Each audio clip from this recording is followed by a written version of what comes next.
नमस्कार दर्शक बंधु। आज आम होली एवं होलिका दहन पर एक विषय जपर आलोकपात करिया।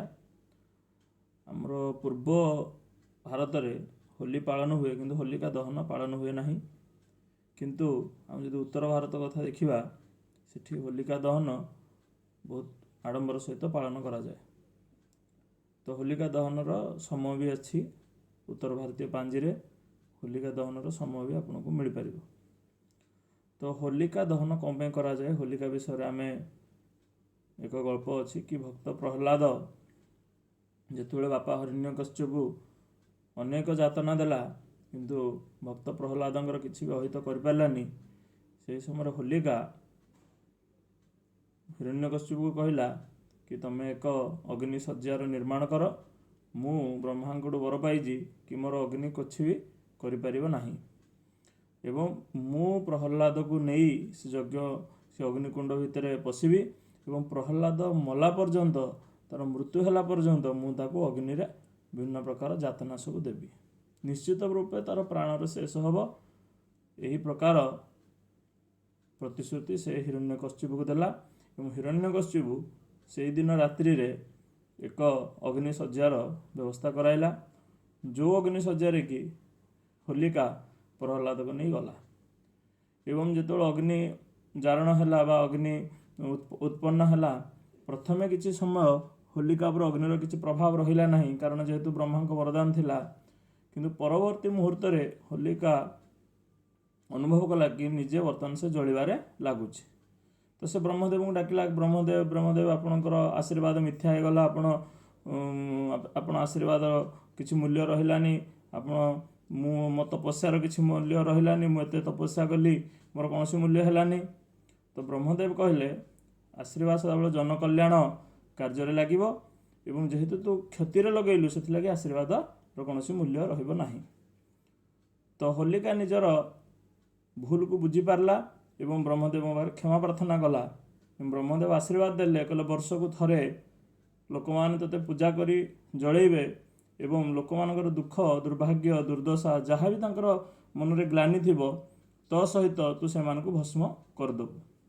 तो से दिन ठारू उत्तर भारत में होलिका दहन एक पर्व जहाँकि बहुत आडंबर करा जाए एवं से होलिका दहन पर एक प्रयोग मुझे आपको दौची, जोटा कि उत्तर भारत में घरे घरे से प्रयोग करती एवं प्रत्येक उत्तर भारतीय माने होलिका दहन निश्चित रूप करती, कारण ब्रह्मांकर आशीर्वाद अच्छी कि होलिका यही दिन समस्त दुख दुर्भाग्य को धरी अग्निकुंड को जाए एवं सेगुड़ी को भस्मीभूत कर दिए।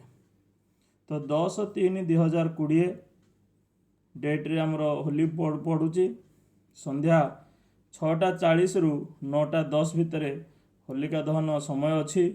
ये समय आमर होलिका दहन करा जीवो एवं मंत्र ये जपबार कौन आवश्यक नहीं, केवल दहन समय जो समय तक अग्नि प्रज्वलित हम आपण से समय ही मंत्र जप करेंगे। ओम रंग रंग रंग रंग हूँ अग्निकर बीज मंत्र। ब्रह्म अग्नये मम सर्व दुरीत नाशम कुरु कुरु स्वाहा। यार मंत्र किसी साधना करने आवश्यक नहीं, किसी जप करने आवश्यक नहीं। जी समय आप होलिका दहन करेंगे से समय ही आपण मंत्र जप करेंगे। तो बर्तमान होलिकार जंत्र दिखाई होलिकार विषा जंत्र। विषा जंत्र होलिकार जो लिखाई यह एक पंचदशी जंत्र।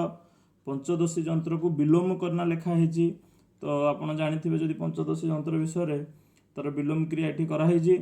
आपण जंत्र को जमती आपन को दिखाई आपमती करेंगे एवं आपणकर जहाँ भी कामना थी आप जंत्र चारि पाखे जो लिखाई आप जहाँ भी कामना थी ये मुझे लिखी माम धनम प्राप्ति कुरु कुरु स्वाहा। जदि जी धन काम लोक थी से धन कामना कर कि लिख माम पुत्रं प्राप्ति कुरु कुरु स्वाहा, किए लिखिपर कि माम जशम प्राप्ति कुरु कुरु स्वाहा, माम राजपदम प्राप्ति कुरु कुरु स्वाहा कर। एवं जो प्रथम घेरा रही प्रथम बलय कह जाए। प्रथम बलय भितर रही ओम होलिके सर्वविघ्न विनाशनम गुरु गुरु स्वाहा। ओम होलिके सर्वविघ्न विनाशनम गुरु गुरु स्वाहा। द्वितीय घेरा रे जिते सब आमर मातृ अच्छा आमर मातृगण अच्छा, मातृगण कहले ବର୍ଣ୍ଣ ମାତୃକା କୁହାଯାଏ। କ ଖ ଗ ଘ ମ ଅ ଠୁ କ୍ଷ ପର୍ଯ୍ୟନ୍ତ ସବୁ ବର୍ଣ୍ଣ ମାତୃକା ଗୁଡ଼ିକୁ ଲେଖାଯିବ ଦ୍ୱିତୀୟ ଘେରାରେ। ତୃତୀୟ ଘେରାରେ ରଙ୍ଗ ଲେଖାଯିବ। ରଙ୍ଗ ହେଉଛି ଅଗ୍ନିଙ୍କର ବୀଜ ମନ୍ତ୍ର, ତ ରଙ୍ଗ ଲେଖାଯିବ।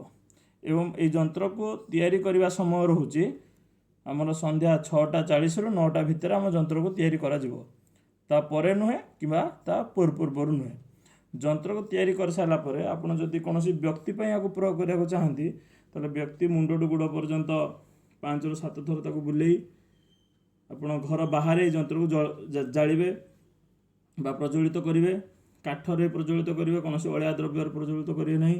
କାଠ, ନଡ଼ା, ନଡ଼ିଆ କୋତା, ଘିଅ, ଝୁଣା ଦେଇକିନା এই ଯନ୍ତ୍ରକୁ ପ୍ରଜ୍ୱଳିତ କରିବେ ଏବଂ ମା ହୋଲିକାଙ୍କୁ ପ୍ରାର୍ଥନା କରିବେ କି ସବୁ ପ୍ରକାର ଦୁଃଖ, ଦାରିଦ୍ର୍ୟ, ଦୁର୍ଭାଗ୍ୟ ଆମ ଘରେ ଅଛି ବା ମୋ ପାଖରେ ଅଛି ସେଗୁଡ଼ିକୁ ମା ଆପଣ କୋଳରେ ନେଇ ଏହି ଅଗ୍ନିକୁଣ୍ଡରେ ଭସ୍ମ କରିଦିଅନ୍ତୁ।